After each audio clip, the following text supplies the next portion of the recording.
Gereja Pantekosta Jakarta mempersembahkan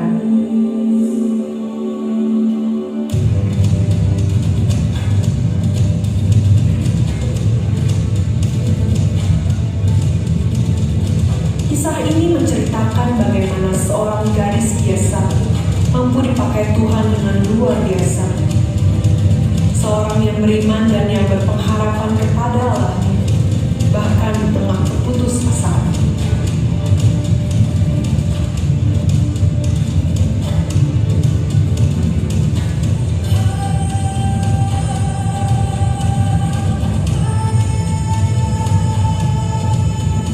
Seorang yang memilih untuk memberkati banyak orang demi kemuliaan Tuhan.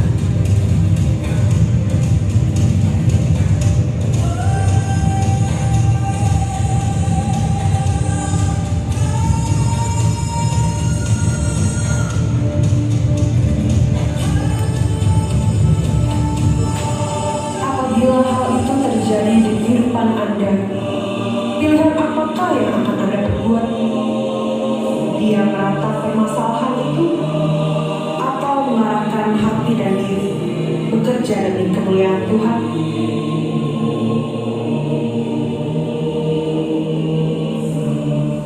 Inilah kisahku, kisah Ratu Ester.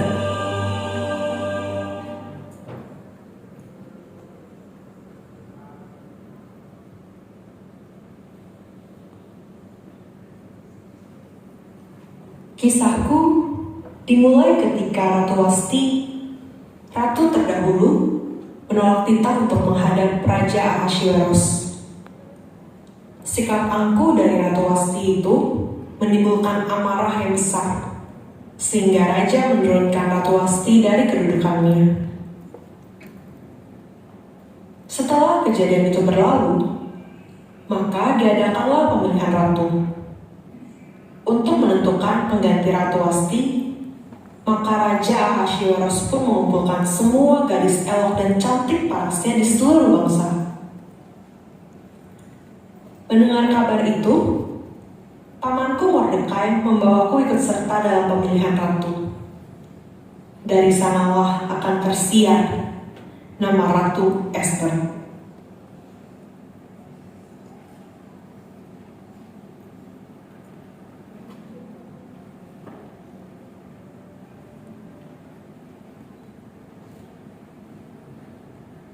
Ester, bangunan di depan itulah yang merupakan tempat pemilihan ratu nanti.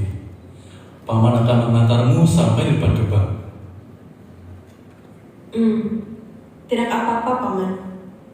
Paman menemani saya saja sudah cukup. Memang kamu tidak gugup, Ester? Tidak, Paman.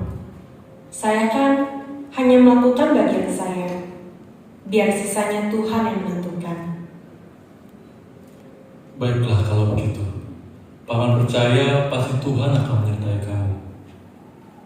Nah, dari sini Paman tidak bisa menemani kamu. Kamu harus masuk sendirian.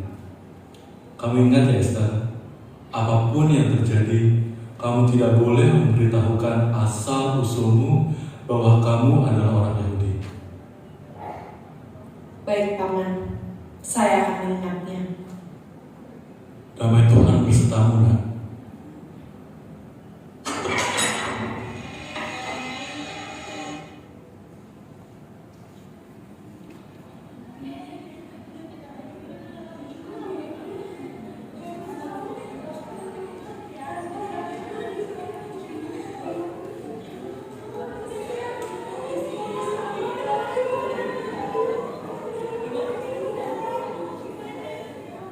Perhatian kepada seluruh kandidat.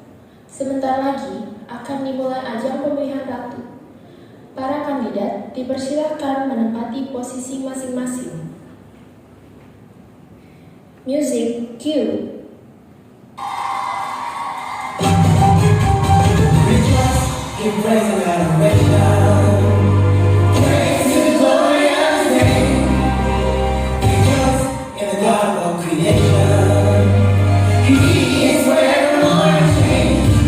He is the Lord, he is Savior.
tersebut, terpilihlah aku sebagai Ratu Negeri Wasti. Dan selama pemilihan ratu berlangsung, Paman selalu berusaha untuk mendapatkan kabar dan kabar. Ketika aku terpilih pun, Paman sangat senang mendengarnya. Mordekai menghadap sang ratu. Paman, tidak perlu seperti ini. Berdirilah. Paman kan sudah seperti orang tuaku. Terima kasih, Ratu. Paman sangat senang kamu bisa menjadi ratu. Semua berkat kemurahan Allah. Sekarang saya berada di posisi ini. Saya mau hidup saya bisa menjadi berkat bagi banyak orang, terutama bangsa Yahudi.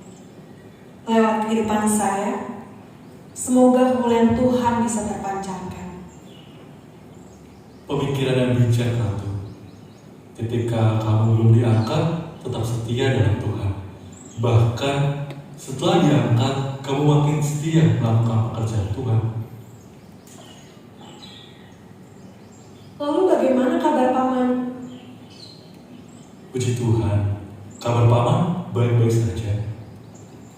Wah, senang mendengarnya. Omong-omong Paman, untung saja Paman memberitahukan kepada saya tentang rencana pembunuhan raja. Perkara itu benar adanya, dan kedua orang itu sudah diberikan hukuman. Paman hanya menjalankan kewajiban Paman saja. Saya juga mendengar bahwa Haman dikaruniakan kebesaran oleh raja.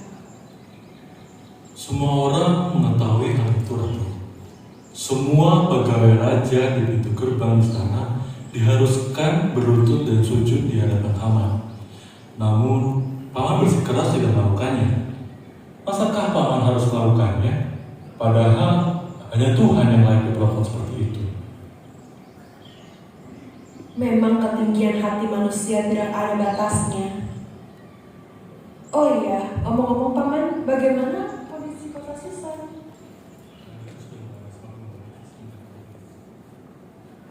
Puji Tuhan, hidupku sebagai ratu berjalan dengan sangat baik. Raja Ahasveros dan orang-orang di sekitarku memperlakukanku dengan baik. Semua hanya berkat kemurahan Tuhan. Namun, itu yang membuatku terlena dengan hari-hariku dan sejenak melupakan bahwa selama nafas masih berhembus, masalah tetap akan ada.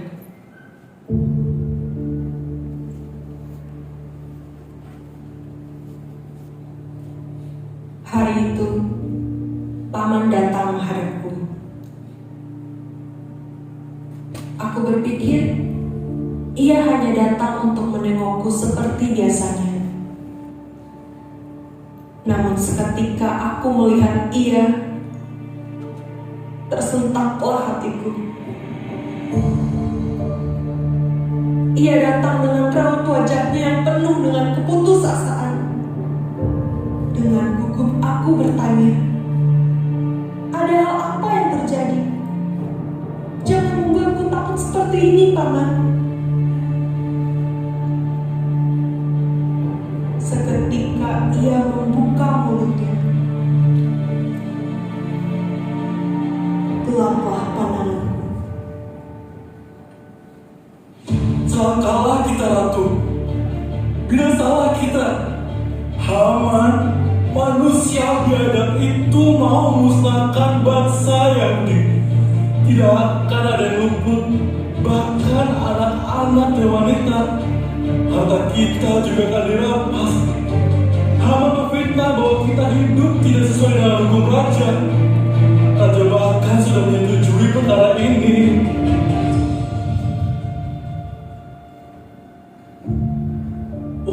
Wakil raja sedang mempersiapkan hari penghukuman itu.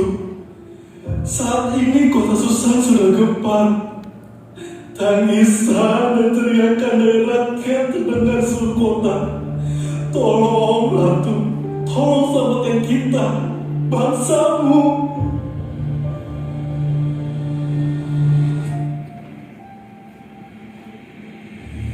Tapi apa yang bisa aku perbuat, Paman?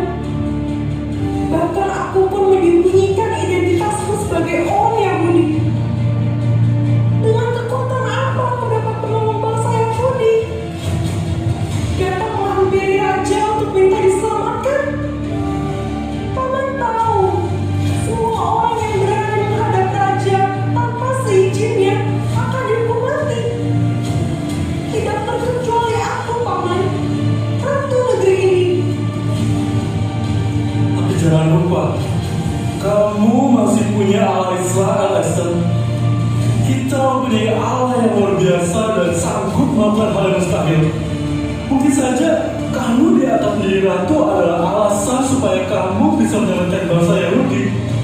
Kamu mau dipakai Allah untuk menyatakan kuasanya. Kuatkanlah imanmu dan bangkitlah, berjuang demi bangsamu.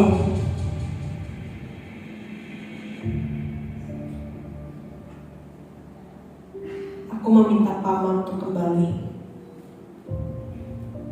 sedang aku merenungkan perkara ini.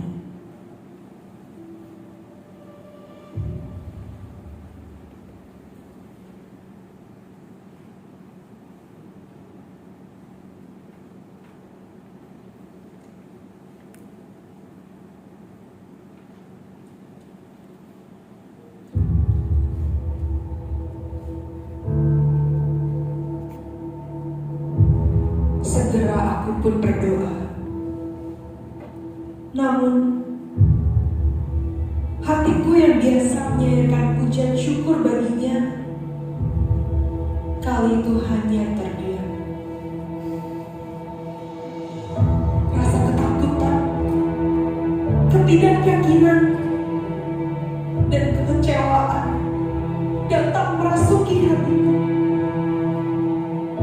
Perasaan itu berusaha menggoncangkan imanku di saat aku mengarahkan hatiku pada Allah.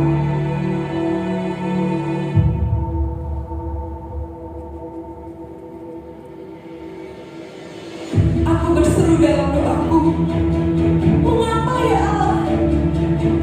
Bagaimana hal ini kau biarkan terjadi atas kehendakmu? Kesalahan apa yang kami perbuat sehingga engkau membiarkan kami dibinasakan? Mau hidup sesuai dengan ketetapanmu?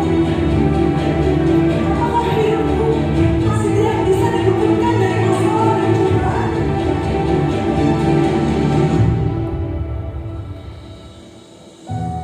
Kenapa aku diangkat menjadi ratu hanya untuk ditempatkan di situasi ini, Tuhan? Bila mana aku datang menghadap Raja, apakah mungkin aku berhasil? Apakah aku dapat membujuknya? Apakah dengan aku mempertaruhkan nyawaku, bangsaku dapat diselamatkan? Aku takut ya Tuhan, hatiku resah, seluruh tubuhku gemetar. Banyak sekali nyawa berada di tanganku. Tolonglah aku ya Allah. Ajarilah aku, hamba-Mu yang kurang percaya ini. Aku mau berdamai dengan perasaan mencekam ini dan menaruh pandanganku hanya kepadamu. Ingatkanlah aku kembali bahwa kehendak-Mu adalah yang terutama. Aku mau menaruh harapanku kepadamu. Bila mana aku harus mati, biarlah aku mati. Pakailah hidupku untuk menyatakan kebesaran-Mu. Hamba-Mu yakin dan percaya dalam penyertaan-Mu. Melangkahlah dengan iman yang teguh. Tunjukkanlah bahwa Tuhan-Mu adalah Allah yang hidup. Dalam nama Tuhan Allah Israel, hamba-Mu berdoa dan siap dipakai untuk kemuliaan-Mu.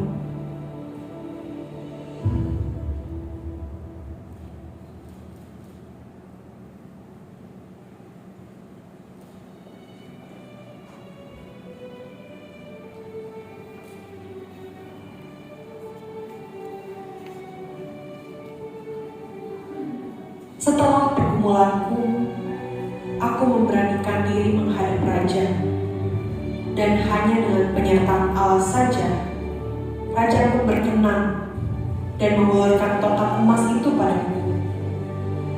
Aku tidak dihukum mati, melainkan dapat mengadukan perbuatan Haman jahat itu dan berhasil menyelamatkan bangsa Yahudi.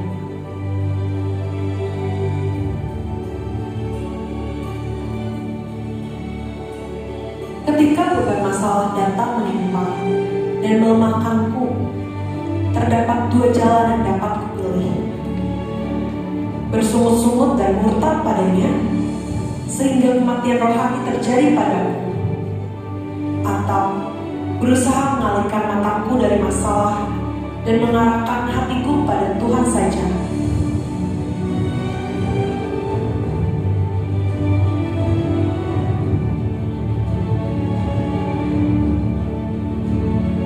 Aku memilih untuk datang ke hadirat-Nya, mempercayakan kehidupanku di tangan Allah untuk melihat mujizat-Nya bagiku.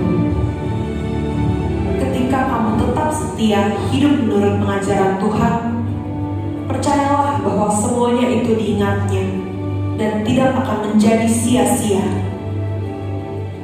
Aku berharap kisahku ini dapat menjadi kesaksian bagi kita semua. Kesaksian yang mampu menumbuhkan dan menguatkan untuk tetap hidup setia di segala situasi. Ingatlah bahwa setiap kita mampu dipakai Tuhan sebagai berkat bagi orang lain.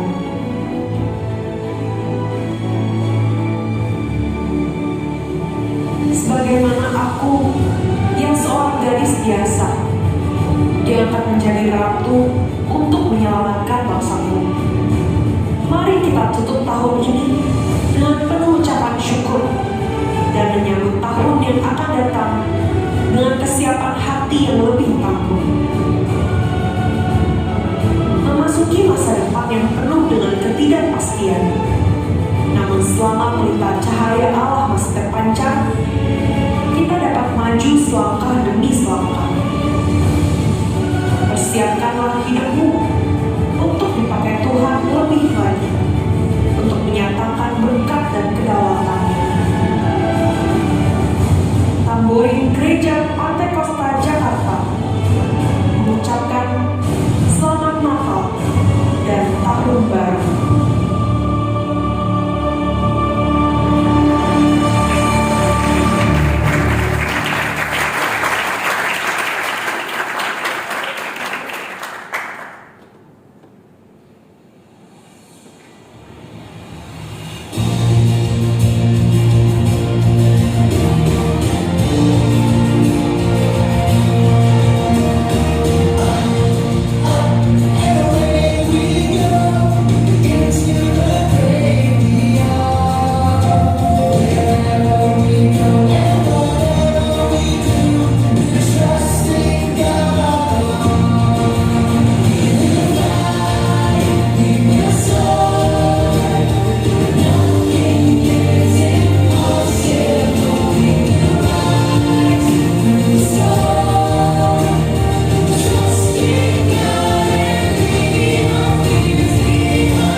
Mari kita akhiri 2022